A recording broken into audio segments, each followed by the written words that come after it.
it's now my privilege to also invite up to the podium, up to the panel, another woman leader,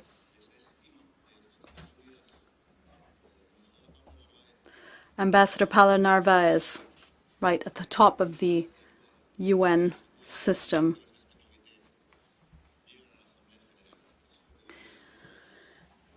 Of course, the rules say that all of this has to be taken up to the UN General Assembly, and that is of fundamental importance to this committee. And of course, because Paula is another woman who's committed to the achievement of our goals and has been throughout her career, and now is the president of ECOSOC. Paula, thank you so much. We're taking advantage of you and your availability. You had the floor for 5 minutes. Thank you very much. Thank you, and I'd like to thank the audience for bearing with me as I speak again. I'd now like to address this issue, which is of the greatest importance. Thank you for this opportunity. This is an important step forward for the UN system. I'd like to thank the co-facilitators who have made it possible for us to approve these guidelines. I, of course, would like to echo the thanks expressed to Ms. Luz from Latin America and the Caribbean, a region where the rural women's movement and the women's movement in general have set out a policy gender agenda that have affected the change that our region is experiencing now. So thank you, Luz, because you are a living testament to those efforts. Distinguished representatives, ladies and gentlemen, thank you for the invitation to reflect on the endorsement of the voluntary guidelines on gender equality and women's and girls' empowerment in the context of food security and nutrition. Women and girls are central to achieving the SDGs.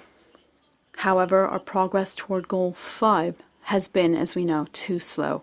If crises continue to disrupt local and global food supply chains, agricultural productivity, and food prices, then close to 1 in 4 women and girls could be moderately or severely food insecure by 2030.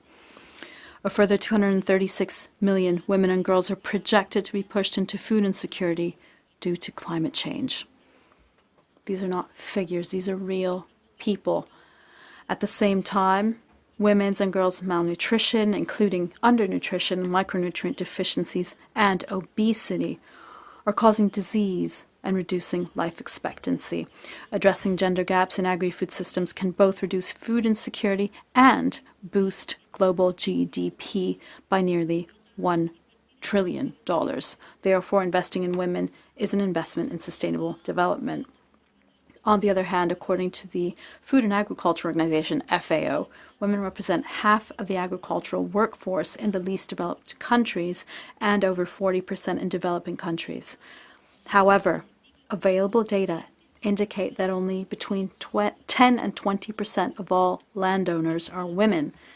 This is an alarming figure since land rights are a key driver of women's economic autonomy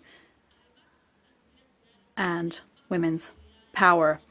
In addition to this, rural women are more likely than men to have temporary, part-time, and low-paying jobs. Empowering women in the food and agriculture sector is not only a matter of social justice, but also an economic imperative. The evidence speaks clearly. When women are engaged in agriculture and have equal access to resources, they can significantly increase agricultural productivity,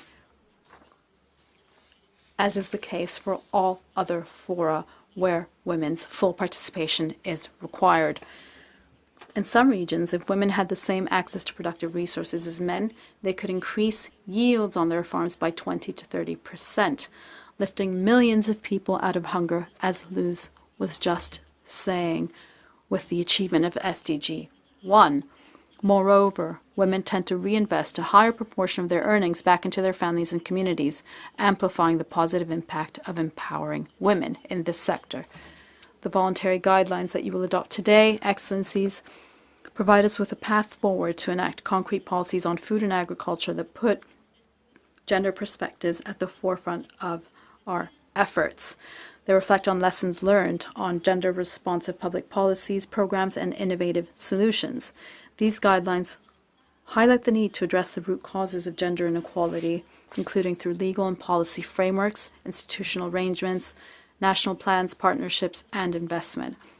They also remind us that supporting the rights and empowerment of all women and girls is also one of the most effective ways to improve food security and nutrition outcomes for all. However, guidelines can only do so much on their own. All of us, member states, civil society, the private sector, and all stakeholders must do our part to implement inclusive and gender-responsive food, agriculture, and nutrition policies.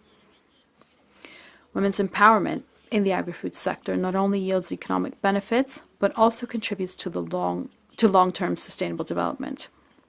It involves addressing deep-seated issues such as discriminatory legal frameworks, which are still the case in many places, unequal access to resources, and social norms that perpetuate gender inequalities.